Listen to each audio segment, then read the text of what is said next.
Today on The Finish, a special delivery gets rerouted to the face of the OTC as Jacob Fatu watches on. We react to the wild finish on Raw and predict what comes next in the Bloodline saga.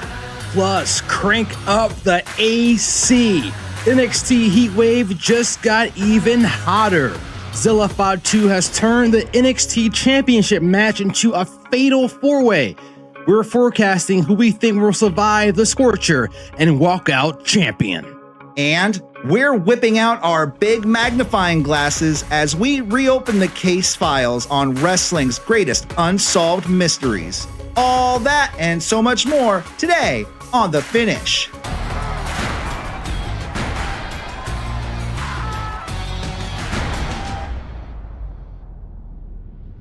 Welcome back to The Finish. I'm Corey Smith. And I'm Tor Smith. Tor, we got a lot to get into this week. Man, oh man. Because this week, we saw the delivery being made on Monday Night Raw. Did it arrive? Jimmy and Jay turned on their DoorDash app. They picked up Solo, brought him to the OTC. That's right. And well, Solo got a little bit of a beatdown, only to be saved by L.A. Knight. The weirdest thing about it is while this was happening, Jacob Fatu just watched on. So let's break down exactly what happened on Raw because it was weird. Yeah.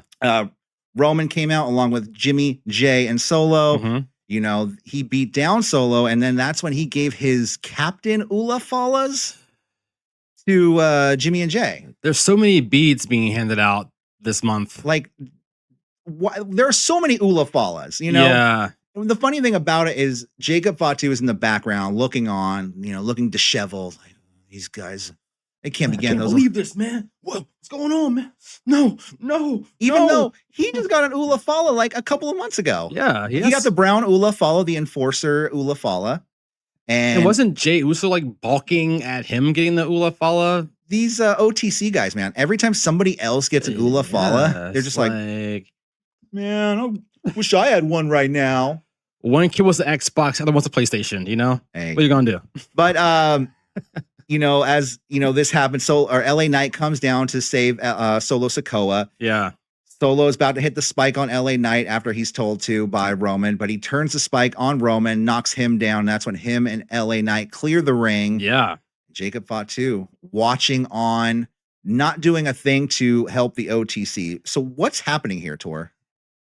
You know, our mystery was solved of what this special delivery meant this past week, and it was just bringing Solo out to Roman to be berated and beaten down, and I guess forced to do his orders, I guess, and take out LA Knight.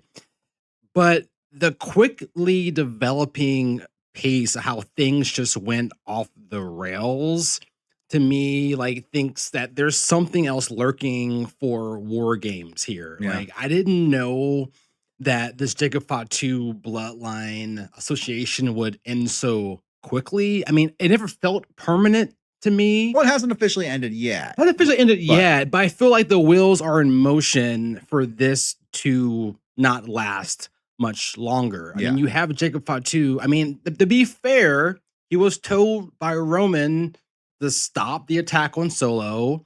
He was told to fall back on LA Knight. So he was technically doing as Roman told him to do, and that's the fall back. But I mean, you could also like step in to help. But I think they're planting the seeds here for Jacob is obviously conflicted. You know, he gave Solo in LA the nod to get out of here, out of the ring. So I feel like we're going to see essentially like the same way they did with Roman and Sami Zayn of continually testing his allegiance to the Bloodline until Sami eventually snaps. Yeah. And I think we're the same thing here just in time for War Games. Can I just first off talk about how Jimmy and Jay, they just look like two doofus henchmen now. Man, like they look like two guys cringy. that work for a mob boss that are just making jokes left and right. They're trying to be funny, but also serious at the same time. Remember those two guys from that movie Pineapple Express? Like the henchmen in that. That's who they're kind of reminding me of. Wow, shots fired. So I'm just saying they look like they've taken a step down, especially coming from Jay being a former world champion. Now, will Jacob turn on the Bloodline? I think it's too soon. I mean, just like you said, it remains to be seen. But with Zilla Fatu in the works now, I mean, time will only tell what could happen with the Bloodline. I mean, it appears to be that we're finally going to get another LA Knight Roman Reigns title bout here. So I'm assuming that this Jacob Fatu storyline quickly progresses in that match, and and I'm still going to call it that War Games team of Solo, Jacob, LA Knight, and pick your fourth partner. But Royce Keys, maybe? Royce Keys. Yeah. Thank you. Royce Keys is out injured. He's going to make that big heroic return and be the last member of that team. But yeah, I feel like we're starting to see the nails get hammered here for Jacob in the Bloodline. I just don't see Roman being cool, despite his orders, Jacob not laying a finger to him getting laid out. Yeah.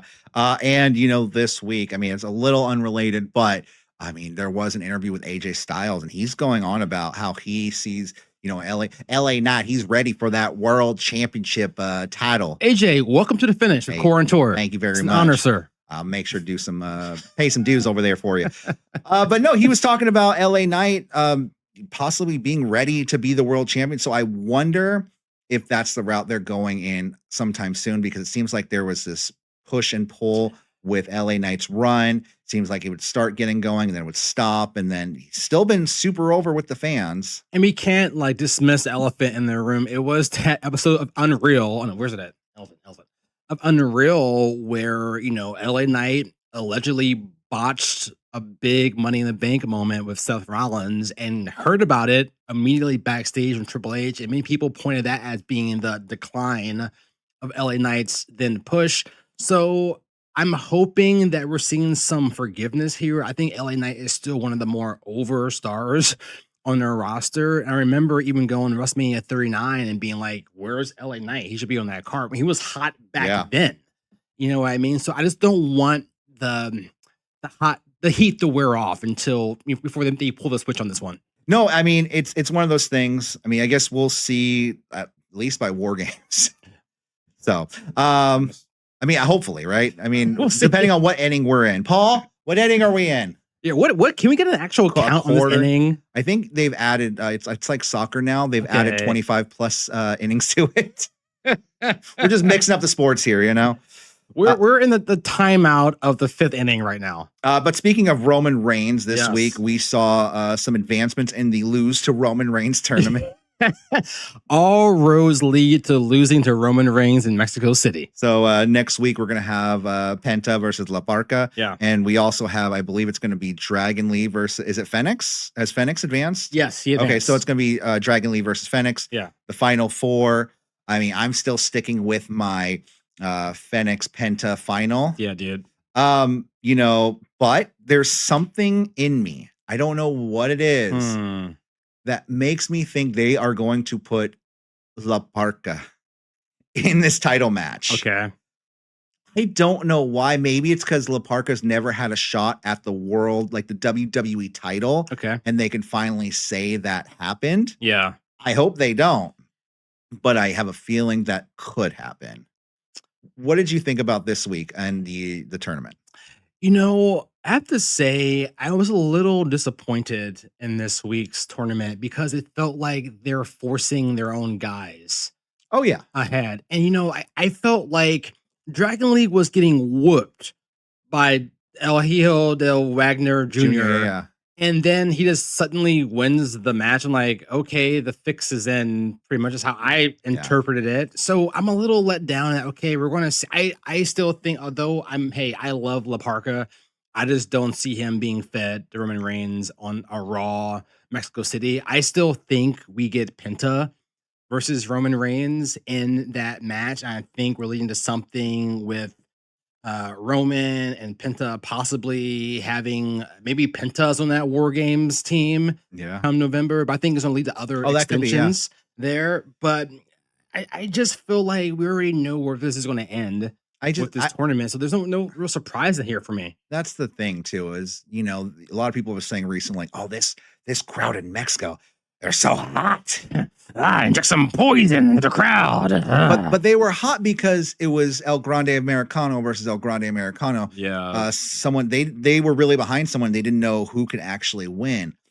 I don't know if the fans are going to get that invested in Penta facing for the world title when they know this is the lose to Roman Reigns tournament. I kind of hope for a last minute pivot where, I don't know, Dirty Dom, El Grande Americano's match has a screwy, dusty finish, and somehow El Grande Americano is inserted to that match as a triple threat match. Like, I feel like they're missing the whole El Grande Americano. Seems like they've really cooled off on him recently, it too. Feels like that, but like, has the Mexico crowd cooled off on him? I don't think so. No, I mean, he's still like walking to the arena with like 100 fans with the smoke and everything. Yeah, you watch. I just feel like they're missing a huge opportunity to not have him in this contention for this belt. I don't know. And speaking of opportunity, Braun Breaker, he's getting an opportunity at Sunday night's main event. Yeah, and getting some strays, almost cracking with Oba Femur. Making jokes. Yeah, Oba Femi, made the jokes like Oba Femur? Oba Femur, whatever. He's, saying, Braun Breaker, you're asking the question, who is the future of WWE, Paul? That was hilarious. And man. Breaker, he's just like, don't laugh. Mm-hmm. I am asking that question. It's great. But it was a really weird segment because, Paul Heyman comes out, Breaker says, let's do it right now. And Paul Heyman says, hey, you take one step closer to Oba, you take a permanent step away from me. Yeah. So why did it play out like that? Like, he's talking about like, you can't fight right now because we have shareholders. But when did Paul get put back in management? Like, when is he a general manager? What role does he really have storyline wise with this company? Like, out of story, I don't care what role he has. He's an on-screen competitor. But behind, in this storyline, I want to know does he have some sort of role making matches? If I may run it back a little bit, I'm still stuck on, wasn't he just a few weeks ago telling the Vision that like they didn't need him anymore? And then suddenly he's back in the fold. Like, he's just like, you guys don't need, no, you guys really don't need me. It's fine. You guys are seriously fine.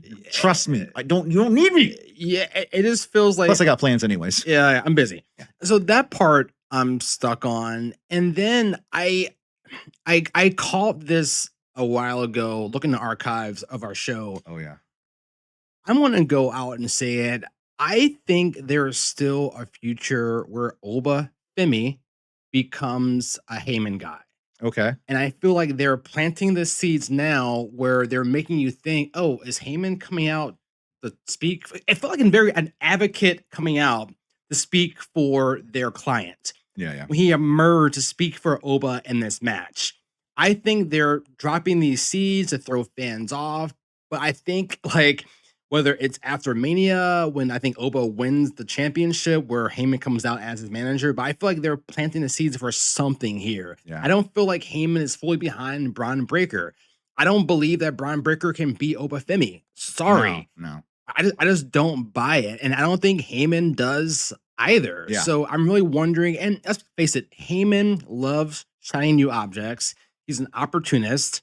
So I just don't buy that he's fully in the Vision's corner and Braun Breaker's corner in this marquee match. Yeah. Well, I mean, time will only tell, but on the NXT side of things, Zilla Fatu, now a part of this fatal four-way at Heatwave. Yes. Getting signed. Hot. His first match in the company is for the title. Okay. So, Tor, do you think Zilla has a chance in heck to win this title? I'm going to say no. Okay. I think Zilla, he represents the smoke and mirrors in this match where you are supposed to think he's going to win the title. Yeah. I see a world where, dare I say, I think Tony D emerges as still the champion, and they do a blow-off match with Tony D and Zilla then. But like, I don't buy the fact, I think they're doing this angle where they're constantly stacking the odds against Tony D, and somehow he keeps surviving and getting past. I mean, we knew this was going to be a fatal 4-way. The second Zilla emerged last week. So like, will it be a good match? Yeah, I just get constantly worried by this overcrowded title picture every feud. I know there's online chatter like, why are these guys getting their first match a title shot? Just accept it. This is how NXT rocks. It's your sign-on bonus. It's your sign-on bonus. We saw with Mason Rook, we saw with Naraku, like their first match was their pretty much a championship opportunity. Like, okay, that's how the template is. Let's just rock with it. But yeah, I don't think Zilla wins. I still agree with your point from last week. I think this is just like his training ground to see how the fans react to him for going to the main roster again for November's War Games. But I don't see him walking with the belt. I don't either. That being said, there is precedence. Solo was brought up to the main roster when he was still the NXT North American champion. True. So he was like the street fighting champion. The street champ down in NXT. And he was brought up to the main roster, still the NXT North American title before losing it to Dominic Mysterio. Yeah. So it could happen, but you said something about Naraku, and Naraku finally back, one of the mysteries. Yeah. Finally solved, not unsolved. He solved. He popped his head up under the ring, spit bloody mist into the face of Where's Shiloh he been? Hill. Under that ring for the last 2 months. Just hiding under the ring, I guess. At least he had a change of clothes, right? That's true. But he popped out this week, attacked Shiloh Hill. So I guess that's his new feud he's got going. It doesn't make sense to me why Shiloh Hill, especially after coming, after that NXT championship match, saying more evil is coming, and no, it never came. Yeah. So I had the same thoughts at first too. I was like, all right, and like I like Shiloh Hill, but I was like, this feels super random. Naraku taking him out. Then I started thinking, he kept saying evil is coming. And doesn't Shiloh Hill have this like weird, like fog, like evil side persona or something? Does he? He does. He speaks as like there's like this the fog. The fog is coming. The fog is here. The fog is here. And I'm wondering, like, is Naraku supposed to bring out like Shiloh Hill's like dark side, and he ends up he's the evil? Shiloh Hill's a pretty weird dude. A pretty weird guy. So I'm trying to find extensions here for them. Hey, here's a freebie. You can have at it to make this work. But like that's where my mind went. Like maybe that's the saving grace here, because outside of that, it feels like a very random encounter. Why did they change Shiloh Hill's name? He has a perfect name in the real world. Yeah, Thunder Justice Kick. It's a dope name. It's a dope name. Sorry, just something I was thinking about. Hey, that's true. Make the world shake. He could bring out the evil in, it's a banker. I'm sorry. In Shiloh Hill. Could be. But then on the SmackDown side, on the blue brand. Yes. New baby. We got some new champs, a new women's US champion, JC Jane winning the titles. Now Fatal Influence they all have gold now. They have gold. And the MFT is winning the tag team titles this week. The Sons of Haku. So that's pretty cool. It's good to see JC Jane finally being elevated up to another title. Yeah. Because we were talking for a while, defeating Tiffany Stratton. And then the MFTs, hey, they're a good tag team. Why not? They're not the Wyatt Six. Sorry, I'm not trying to trash on the Wyatt Six. A lot of people like them. I thought they were kind of cool, but they were also kind of goofy. Like first and foremost, like their name changes like weekly. 1 week is MFT, then MFTs. I'm not sure what to call them. Yeah, I need some help on that. It's just whatever Haku says. Haku says, that's or to be fair, that's the rule I live my life by. Okay. Whatever Haku says that day, I don't want do. No smoke with Haku. So no bar fights. That's fine with me. I think Haku's one of my favorite wrestlers. I mean, Haku, the Islanders, Ming, the Tongan Death Grip. I wish they had a new name. Maybe call them the New Faces of Fear to like plug into Haku's history with the Barbarian and their iconic tag team. I always like the name back in the day. Who was in the team? The Samoan SWAT team? Dude. That's a dope name. That's a dope name. Yeah. Love the Samoan SWAT team. But yeah, JC Jane is new US champion. I'm glad she finally got some gold. I think maybe they're leading towards some eventual Tiffany Stratton and Chelsea Green. Yeah. Beef. I feel this is going to be the lever for Tiffany to go heel. again and come for Chelsea's belt at some And point. she can get a lot of heat if she defeats Tiffany Stratton, especially if she turns on Chelsea. Speaking of Chelsea, this week it was Chelsea Green. The fate of Chelsea Green was decided this week by Nick Aldis coming out saying, as general manager, I got to take that away from you. He doesn't sound like that at all. But Nick, welcome to the finish of Kor and Tor. But as the man, you get your title back. And she has 30 days to find a face mask or get healed. One of the two. Yeah. And then it was really weird because then Gunther came out to cut a promo on her. Yeah. I was just like, what is going on here? I get something different to build into the match that he was having with Matt Cardona. So there was that, but it was just a little strange. Yeah. But I texted you. I was on my way home last week. I was like, they took the darn title off her. I didn't even read the whole thing. Bro. And you were like, calm down. Calm down. Like, Kor, relax. Like we almost had to do a special show last week. So but there's that. Dude, understandably so. I mean, you've said it before. Like we've had many guests on this show, but I think one of our favorites is Chelsea Green. Yeah. Just how awesome she was. And she spoke about her journey to getting to what she has now. So, dude, I was up in arms too when I thought that the belt was being taken away from her. I'm like, no, don't do this. So, dude, totally. Yeah. And then, we also got word Shinsuke Nakamura's mystery partner. Well, he's pretty much been revealed. Hiromu Takahashi. Yeah. They even kind of showed part of his jacket and his hair. It was like silhouette was like, that's him. He called him a ticking time bomb, which was his nickname in New Japan Pro Wrestling. So I guess it's going to be Shinsuke Nakamura and Hiromu Takahashi. Yeah. I guess against the MFTs. I guess so. So, I mean, that's kind of cool. I mean, I would like if they brought Naraku into the fold. Yeah. And they just put all three together. Yeah. But that would be sick. I'm all for that. My only problem with this SmackDown tag team scene is that it used to be so robust.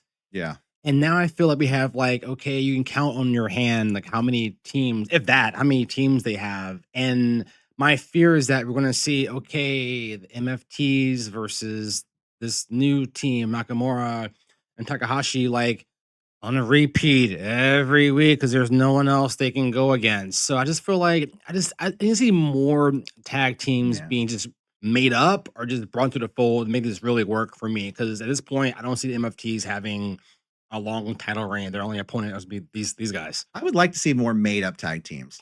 Dude, more impromptu tag teams. Like, hey, we have a tag team tournament this week. There's 8 teams involved, but we only have 5 teams. Okay, well, I got to get 3 more teams together. Just didn't they have that before Dusty Rhodes Classic? Wasn't that that was kind of the point at one point. I want that to come back. That's how we got, I believe, DIY put together and Kor and Tor. And Kor and Tor. I mean, Dusty Rhodes put it together, baby. So then the CM Punk Kevin Owens segment. Yeah. CM Punk bringing out his inner Scott Steiner. Body shaming Kevin Owens the entire time. What's that all about? I can't tell who's heel. I can't actually. CM Punk is a complete heel in this storyline. Yeah, he sounds like it. And Kevin Owens is one of the biggest baby faces, and I'm not making a fat joke. Yeah, He's just literally the biggest baby face right now, speaking to him like a real human being. You know what I mean? Coming out saying, we have this drama from 20 years ago. I didn't say anything then because you would ruin my career. So that's why I'm saying something now. CM Punk wanted to do the fight then and there, but he said, hey, I could wait 7 more days. Then, he started making fun of his breath. He was making fun of him being fat, which Kevin Owens isn't really that fat.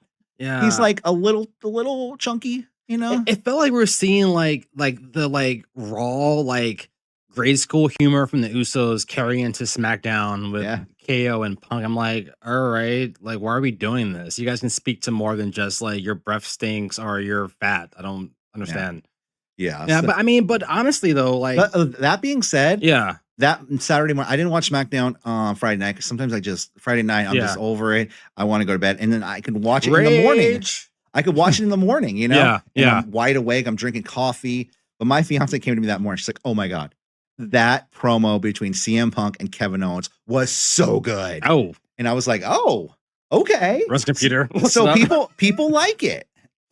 I mean, we have this discussion you brought up last week, and you said, is KO even a serious threat to CM Punk's title? And at first, I didn't see him being a legit. I'm like, okay, this is just one more guy for Punk to like steamroll through into the next person. Now, though, I'm like, I mean, SmackDown does have a history of these surprise title changes in folks' hometowns. Like, like why else would he bring KO back at SummerSlam, have him win his number one contenders match, and then just lose in Toronto? The Punk? Let's not forget, like they did change years ago. It was a SmackDown change for the WWE title when they put the title. I think it was on AJ Styles. Remember? Yeah. Beating was it Jinder Mahal? Yes. Yeah. Because they didn't want that Jinder Mahal Brock Lesnar match at Survivor Series. Which I felt like it could have been a good one, but hey, who knows? But yeah, man, I think KO may have a chance. Yeah. I don't know. Well, I guess we should wait to see. We shall wait to see. Coming up, summer is all about sequels. We're breaking out part 2 of wrestling's greatest unsolved mysteries. That's next on The Finish. Welcome back to The Finish. Well, Tor, we've done it once before. Wrestling's greatest unsolved mysteries. Right. We talked about, Shane McMahon's lockbox. We talk about GTV. And there's a lot of things that have happened over the, 30, 40 plus years of the company. The last few weeks. That have had us scratching our heads. But there's a lot of things that have happened in the last 5 years. Yes. That have us scratching our heads. More importantly, this year alone. That's why we're kind of taking a look at wrestling's greatest unsolved mysteries of the modern day, of the 2020s, right? The greatest unsolved mysteries of the 2020s. Yeah, I'll take it. There we go. And I'm going to start this one off because it's one that I'm questioning right now. It's still going on. Even CM Punk made reference to it this last week. Does Obafemi have a title shot or not? Because I seriously don't know, and I'm tired of guessing. After WrestleMania, not after WrestleMania, he beat Brock, then he won the King of the Ring. He got the title shot. He gave up the title shot to face Brock. And then all of a sudden, Punk's like, hey, you want to come after a champion? Come after me. Right. Even calling him out this last week, saying, hey, I'm calling out Obafemi to come out. I'm calling out anybody and everybody. So I don't know whether he has a title shot right now or not. And the fact that they keep dangling it in front of us kind of angers me a little bit. Yeah. And I just want to know where he's going, because I don't want this to happen one day where he's just like, I take my title shot at WrestleMania. Yeah. So I think for 2026, that is my biggest wrestling mystery. Dude, they've been kind of gaslighting us week by week on what this is, when it will happen, and keep changing the goalposts. So that is a great pick, Kor, for... I would hate to be their field crew. We got to move that goalpost again? Move it. Left or right? I can't hold it anymore. It's too heavy. All right. That was a great pick, Kor, to kick off this, because I have the same question. Does Opa still get a title shot? I don't know. My pick is also from this year. What? And this one, from the jump, we had questions about it. Like, all right, very few details. They just announced it and it went away. I'm talking about the John Cena Classic. At one point, following John Cena's retirement at Saturday Night's Main Event, he was constantly in our streams. Yeah. At WrestleMania, he was the guest host of the event in Vegas this past year. And then at Backlash Tampa, they were hyping John Cena has a huge announcement. And then... it wasn't just a huge announcement. It was like, it'll change the landscape of WWE forever. The way we watch wrestling forever. Then it was just... Dude, totally. The classic and Club WWE. They hyped it to the moon. Yeah. They gave very few details about it at Backlash Tampa. And then it was like, okay, construction sign, work in progress. We'll get back to you. We're still working out the kinks. And it was like, why are you guys dropping this tournament announcement if it's not even fleshed out yet? And why hasn't been any updates about it since? It's been months. Well, we can't see them. I'm sure it's there. I just can't make it out yet. Yeah. But the banner's been up the entire time. Yeah, we just haven't been seeing it, apparently. But dude, I need to know, where is the John Cena Classic? Give us some kind of update. We've seen several tournaments come through in the past year. King of the Ring, there's AAA Luchador tournament to face Reigns, and no mention at all of a John Cena Classic. It is baffling. Please give me an answer and update, please. Oh, definitely. Well, there's another one that's been sitting on my mind for a couple of years, actually. Let's go. And I'm going to go back to 2024. Okay. Because it's something that really has people guessing about what could happen next. Like, I think people are still thinking this is an active storyline, too. And what I'm referring to is The Rock's 3-finger gesture to John Cena to take out Cody Rhodes. It was him, it was Cena, it was Travis Scott, right? Yeah. They all kind of teamed up together. Wasn't it Backlash of 2024? Yeah, but then he had done it at that Bad Blood event. That's right. Before. Yeah. So the 3-finger gesture when Cena turned heel, like it was supposed to lead to something, and then The Rock just disappeared. He went to go make Moana, I guess. He's working on a country album. Apparently. I guess he'll come back whenever, but it's really had wrestling fans, like every WrestleMania now, people are like, oh, it's going to be Rock and Roman. It's going to be Rock and Cena. It's going to be like, it's so unsolved in my head. I don't know what's going on. But I honestly don't believe that Rock will return anytime soon. I think it's going to be another 5 to 6 years before we see The Rock again. I'm losing hope on a Rock return for sure. And I remember that 3-finger gesture, and we were speculating it like, what does this mean? And we thought it was going to be a whole thing with Cena and The Rock, and then like Cena turns face again. He's like, people want me to be a bad guy. I don't want to do that anymore, so I'm not going to do it. I'm like, okay, John, you do you. I don't know. And to be quite honest, though, I don't think like fans pondering The Rock's return will ever go away. We saw this past week where fans were zooming in on The Rock being behind Cody on the tour bus. Yeah. Oh, what does this mean? Oh, he's wearing a watch too. The Rock gave him. Oh, what could this mean? Something else? But even me this week, I'm watching NXT. I'm like, Zilla Fatu, he's wearing a shirt that's like a cow. It's a cow shirt, and it's just like the Rock. It's a Rock-esque shirt. It's a Rock-esque shirt. Yeah, fair. So it has wrestling fans questioning every move the Bloodline does. Like even Jacob Fatu was like, oh, Jacob Fatu, is he going to join The Rock? I don't know. So we'll see. Bro, that's a great pick. Tor, what have you for the last pick? You know, my pick is fairly recent. Yeah. It's from this month, from a few weeks ago. Snap. And you know, I am a big fan of Raquel Rodriguez. I think she's one of the toughest women wrestlers La Masruda. WWE, big sexy as she calls herself. So when she finally won her first singles gold in the main roster, I was like, yo, congrats, big sexy. You deserve it. Chance to break out.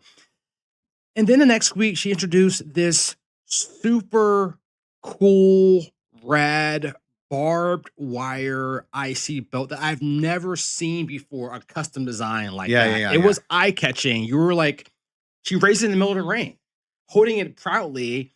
And then the next week she comes out and she has Sans barbed wire belt. And you're scratching your head like, wait, where was the belt that all the fans were all like pumped for and we're talking about?